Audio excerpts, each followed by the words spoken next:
En la noche del 17 de octubre de 1985, a las 23:41, en Toledo, España, el teléfono de la casa parroquial sonó con una urgencia que reconocí incluso antes de contestar. Del otro lado de la línea, una voz femenina temblaba como quien habla con la muerte sentada a su lado, repitiendo entre sollozos: «Padre, hice algo horrible por mi hijo, y ahora él ya no es el mismo». Mientras ella hablaba, el viento frío atravesaba las rendijas de la ventana de la sacristía, haciendo que las velas titilaran, como si la misma oscuridad escuchara aquella confesión desesperada. En ese momento, yo aún no lo sabía, pero aquella madre no solo había pedido ayuda, había abierto una puerta, y yo sería obligado a atravesarla. Era 17 de octubre de 1985, 23:41, cuando escuché por primera vez la voz de Elena, una madre que sonaba más vieja que su propia edad. Yo estaba solo en la casa parroquial de Toledo, revisando notas de casos anteriores, mientras el viejo reloj de la pared marcaba el final de otro día de bautizos, confesiones y pequeñas heridas humanas. Afuera, la ciudad dormía bajo un viento helado que arrastraba hojas por las calles de piedra. Adentro, la luz amarillenta de la lámpara creaba sombras largas, y el olor de café viejo, mezclado con el incienso de la misa de la tarde, aún flotaba en el aire. Cuando el teléfono sonó, el ruido rompió el silencio con violencia, como si alguien hubiera golpeado la puerta con demasiada fuerza. Contesté con la misma frase cansada de todas las noches. «Parroquia de San Miguel, habla el padre Andrés. ¿En qué puedo ayudarle?» Del otro lado, por unos segundos, no escuché nada más que respiración agitada y un llanto contenido, como si la persona luchara por coordinar palabras y miedo al mismo tiempo. «Padre, él se está muriendo», dijo ella en un susurro desgarrado. Pregunté de quién hablaba, pensando en otro enfermo pidiendo unción. «Mi hijo, Daniel, 12 años. El doctor dijo que ya no hay nada por hacer. Pero no es solo enfermedad, padre. No es solo eso». La manera en que dijo «no es solo eso» hizo que un escalofrío recorriera mi nuca, como si algo frío hubiera pasado detrás de mí. Le pedí que respirara hondo y explicara con calma. Elena comenzó a hablar rápido, atropellando la información. El niño había enfermado de repente en agosto de 1985. Fiebres que iban y venían, desmayos, convulsiones sin causa clara. Vivían en un barrio antiguo de Toledo, cerca de las murallas, en una casa que olía a humedad y a historia. Según ella misma describió, médicos, exámenes, hospitales, nada explicaba por qué Daniel empeoraba cada día, por qué amanecía con arañazos en el cuerpo, por qué decía escuchar voces en su cuarto por la noche. «No pude soportarlo, padre. No pude verlo así», repetía entre sollozos, y entonces confesó: «Busqué a una mujer, de esas que hacen trabajos. Yo solo quería que mi hijo viviera».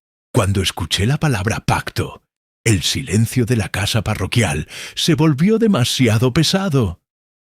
Elena contó que, en la madrugada del 3 de septiembre de 1985, a las 2:15, fue llevada a un cuarto oscuro en una casa apartada, donde una mujer le prometió salud para su hijo a cambio de una entrega espiritual. Velas negras, símbolos extraños dibujados en el suelo, un olor fuerte de alguna hierba quemándose y pegándose en la garganta. Elena no entendió todo lo que repitió, solo recordaba las frases que la mujer le ordenó decir, ofreciendo lo que fuera a cambio de la cura de Daniel. «Yo dije que daba mi alma, padre. Yo solo quería que él viviera», repetía, y su llanto dolía como una herida abierta. En ese instante entendí que no sería solo una visita de consuelo, sería una batalla. Anoté la dirección con manos que temblaban discretamente y dije que iría esa misma noche. Miré el crucifijo en la pared.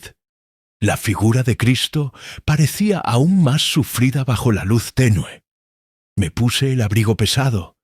Tomé el ritual de exorcismos, el frasco de agua bendita, el rosario desgastado por tantos dedos angustiados, y salí. La calle estaba casi desierta. El viento de octubre atravesaba la tela de la sotana y hacía que las campanas lejanas emitieran un sonido débil e irregular. Mientras caminaba hacia el coche de la parroquia, una frase de Elena martillaba en mi mente. Después de esa noche, padre, mi hijo dejó de mirarme como antes. Yo ya sabía entonces, no iba solo a visitar a un enfermo. Iba a una casa donde alguien había tocado lo que no entiende. Llegué a la casa de Elena alrededor de las 00:27 del 18 de octubre de 1985. Las calles angostas de Toledo parecían más oscuras que de costumbre, como si las piedras antiguas guardaran secretos que preferían no revelar. La casa estaba en una esquina humilde, con la fachada descascarada y una ventana pequeña de vidrio opaco, donde una luz débil temblaba como si tuviera miedo.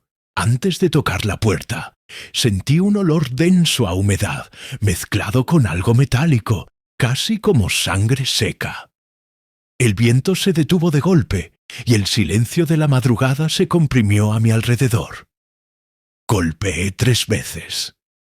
Cuando Elena abrió, sus ojos mostraban que no dormía hacía semanas. Me guió por un pasillo estrecho donde crucifijos torcidos colgaban de las paredes, algunos inclinados, como si manos apuradas los hubieran tocado. El piso crujía con cada paso, y el olor a vela apagada mezclado con sudor frío impregnaba el aire. Mientras avanzábamos, escuché un sonido débil, irregular, desde el fondo de la casa. Algo entre un gemido y una respiración pesada, como de alguien que lucha para llenar los pulmones.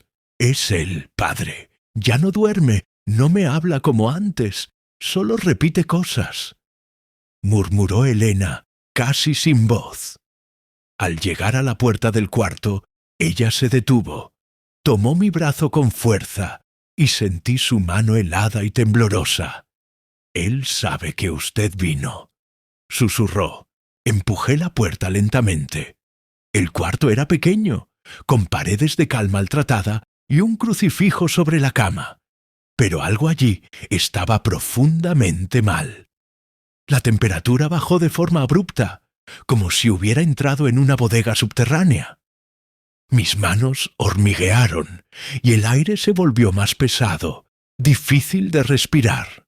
En el centro del cuarto, sobre un colchón manchado de sudor, estaba Daniel, un niño demasiado delgado para sus 12 años, ojos hundidos, piel pálida.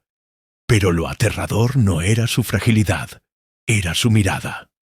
Me observó con una fijación antinatural, sin parpadear, como si me diseccionara por dentro.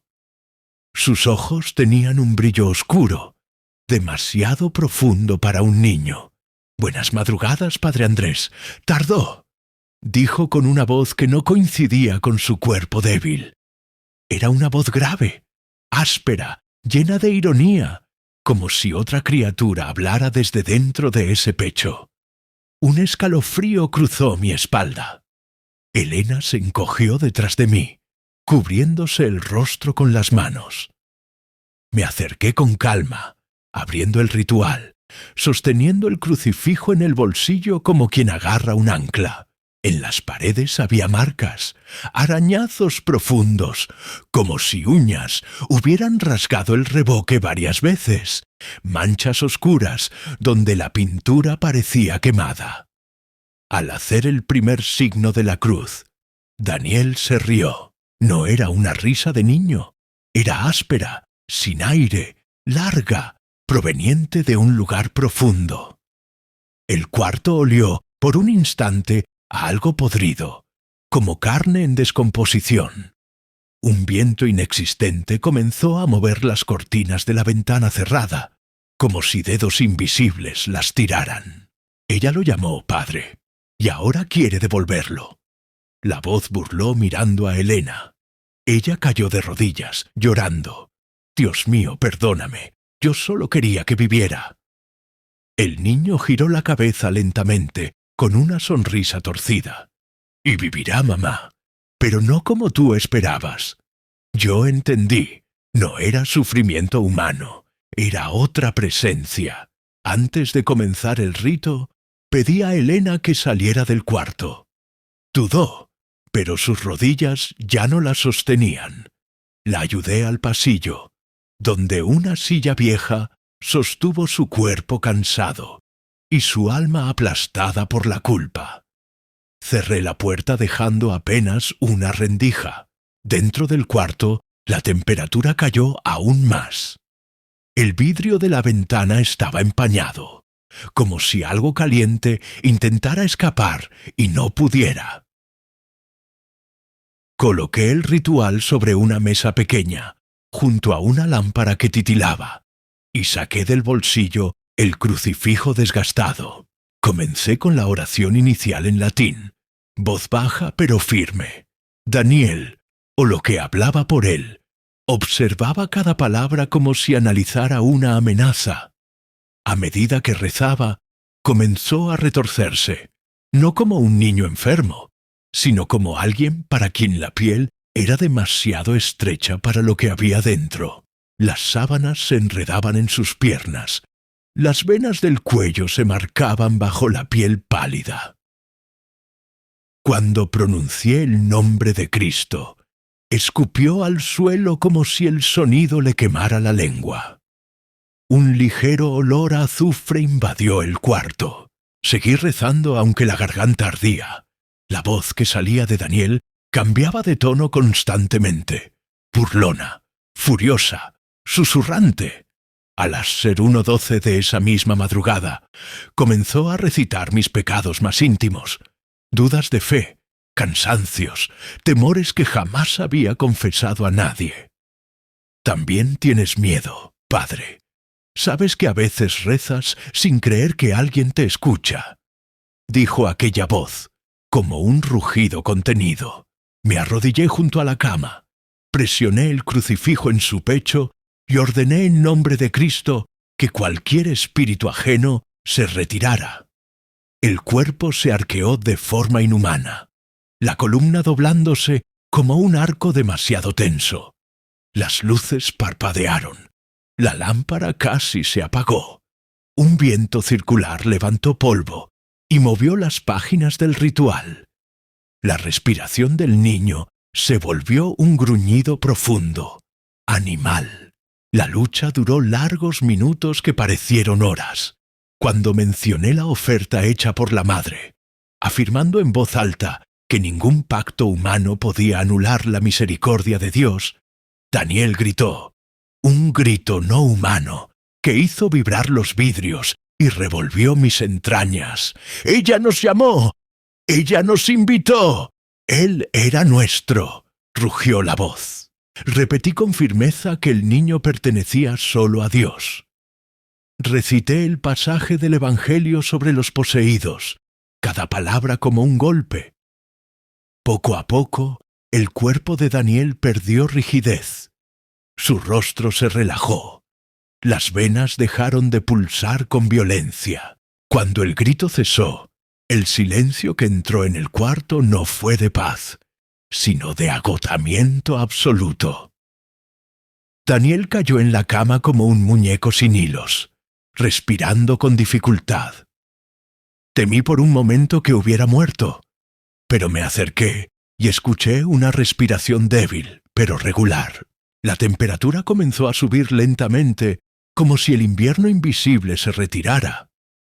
El olor podrido desapareció, reemplazado por algo humano. Sudor, polvo, jabón barato. Eran las 02:03 del 18 de octubre de 1985, cuando hice el último signo de la cruz sobre su frente, y agradecí en silencio por la vida que aún estaba allí. Abrí la puerta y Elena casi cayó dentro del cuarto. Su rostro hinchado por horas de llanto decía todo. Al ver al hijo tranquilo, se acercó con miedo, como si cualquier movimiento pudiera despertar al horror. ¿Él está? Preguntó. Asentí con gravedad. Está aquí, Elena. Pero lo que abrió no desaparece de un día para otro. Ella cayó a los pies de la cama, abrazando los pies flacos del hijo, pidiendo perdón en un flujo confuso de fe, culpa y amor. La dejé llorar. A veces, el llanto es la única liturgia posible. Los días siguientes volví a la casa. 19, 20 y 23 de octubre de 1985, para orar y vigilar. Daniel despertó débil, sin recordar todo, como si hubiera soñado una pesadilla interminable. Pero quedaron secuelas. Pesadillas, miedo a la oscuridad, sensibilidad a ciertos lugares de la casa. Elena cargó la peor marca, la certeza de haber ofrecido algo sagrado por desesperación. Aunque perdonada en confesión, la imagen del cuarto oscuro, las velas negras y la promesa susurrada aquella madrugada de septiembre nunca la abandonó. Hoy, tantos años después de aquel octubre de 1985, aún recuerdo la mirada de Daniel, la voz que no era suya, el frío del cuarto y los pecados que alguien recitó como un libro abierto. Llevo este caso en el pecho no como una victoria, sino como un recordatorio doloroso. La fe no es un atajo para controlar la muerte o el sufrimiento. Es un camino para atravesarlo sin vender el alma. Cada vez que entro en un cuarto de dolor, recuerdo a Elena y a su hijo, y me repito, con voz cansada pero firme, la desesperación es tierra fértil para el mal si no se coloca delante de Dios. Ninguna cura vale el precio de abrir una puerta que tal vez nunca pueda cerrarse por completo. Si deseas escuchar más historias como esta, sobre exorcismos reales, fe y lucha espiritual, suscríbete al canal, activa la campanita y acompáñame en cada nuevo caso. Aquí, la luz siempre enfrenta a la oscuridad.